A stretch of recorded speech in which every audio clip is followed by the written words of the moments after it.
कर्नाटक हवामान अभ्यासक मी आहे तारकळस या ठिकाणी. आजपासून सर्व शेतकऱ्याला सांगतो, शेतकऱ्यांना आणखीन दिनांक 12 एप्रिल, 13 एप्रिल, 14 एप्रिल दरम्यान तुम्ही तुमची काळजी घ्या. विजेच्या कडकडासह पाऊस पडणार आहे, गारपीट होणार आहे, म्हणून हा अंदाज लक्षात घ्या. आणि विशेष म्हणजे परभणी जिल्ह्यामध्ये 18 एप्रिलपर्यंत वातावरण खराबच राहणार आहे, म्हणून हे अंदाज लक्षात घ्यायचा. योगायोगानं आज मी काय झालं, पालवून तारकळस इथे जात असताना इतका वादळी वाऱ्याचा पाऊस चालू झालेला आहे. या ठिकाणी थोडी गारपीट देखील आली होती, म्हणून हे देखील सांगू इच्छितो. पण माझी सर्व शेतकऱ्याला विनंती आहे परभणी जिल्ह्यातल्या, की सध्या खूप वातावरण खराब आहे. म्हणजे जास्त अवकाळी पाऊस आला की आधीच काय करायचं, वातावरण ते झालं की तुम्ही तुमचं आपण आपल्या घर जवळ करा.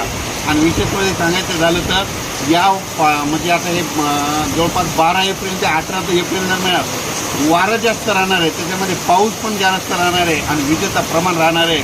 सर्वदूर पडत नसतो, पण फक्त काही काही भागात पडणार आहे, म्हणून हा सर्व शेतकऱ्यांनी अंदाज लक्षात घ्या.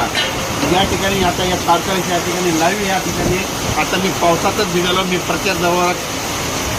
प्रचाराला फिरत असताना, म्हणजे तारकळस ह्या पूर्ण या एरियात फिरत असताना या ठिकाणी खूप पाऊस सुरू झाला.